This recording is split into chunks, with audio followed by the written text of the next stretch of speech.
आज हम आपकी पाठ्य पुस्तक बसंत का पाठ नंबर 4 जिसका नाम है कठपुतली पढ़ेंगे। तो चलिए आइए शुरू करते हैं। पाठ 4 कठपुतली। कठपुतली अर्थात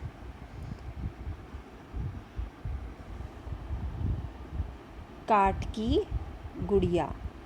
कठपुतली हम उस गुड़िया को बोलते हैं जो कि दूसरों के इशारों पर नाचती है।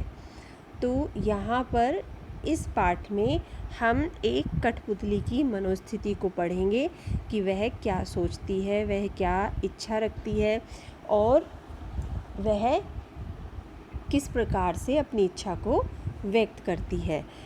कठपुतली आप जैसे यहाँ पिक्चर में भी देख रहे हैं कि कठपुतली कैसे चलती है, दूसरों के इशारे पर चलती है और कैसे उसको ऐसे धागों से बांध कर रखा जाता है जिससे कि उसके हाथ, पैर, गर्दन सब कुछ हम अपने अनुसार नियंत्रित कर सकते हैं। तो यहाँ पर उसी कठपुतली के बारे में बताया गया है। वह कठपुतली अपनी इच्छा प्रकट कर रही है क्योंकि उसका मानना है कि वह पराधीन है और वह अपनी इच्छा से कुछ भी नहीं कर सकती है। तो कठपुतली इस कविता में अपना विद्रोह व्यक्त कर रही है। विद्रोह यानी कि वो जो भी उसकी स्वतंत्रता के खिलाफ है, यानी जो उसको बांधकर हम धागे से नियंत्रित करते हैं, वह उसके विरोध में अपनी इच्छा यहाँ पर बता रही है।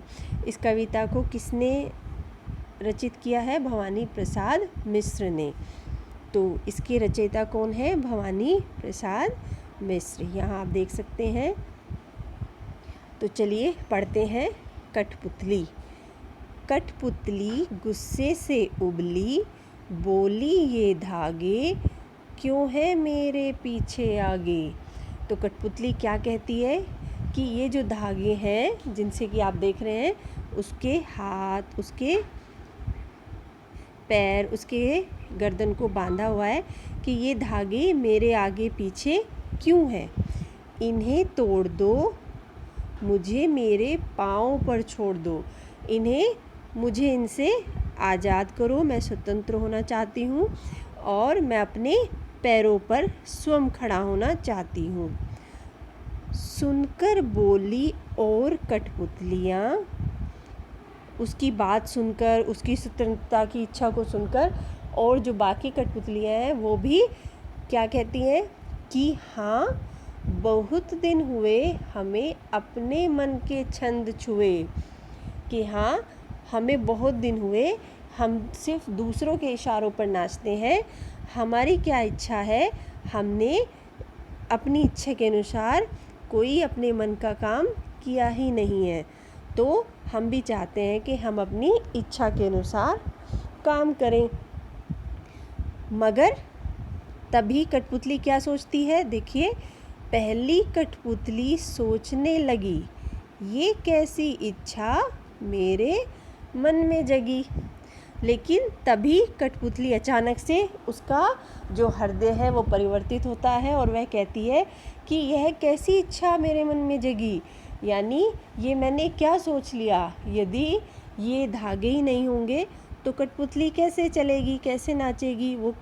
वो एक निर्जीव वस्तु है और उसको इन धागों के सहारे ही हम खड़ा कर सकते हैं। वो नाचती है, अगर ये धागे ही नहीं होंगे तो उसका कोई अस्तित्व ही नहीं होगा। तो इसलिए कठपुतली क्या सोचती है कि ये कैसी इच्छा मेरे मन में जगी, क्योंकि वह ये वास्तविकता से परिचित है कि ये धागे उसके जीवन का अभिन्न अंग है। इसलिए वह सोचती है कि ये मैंने कैसी इच्छा रखी। तो ये आपकी इस कविता का भावार्थ था। कविता को पढ़ें और इसके कठिन शब्दों को अपनी पाठ्य पुस्तक, अपनी उत्तर पुस्तिका में लिखें।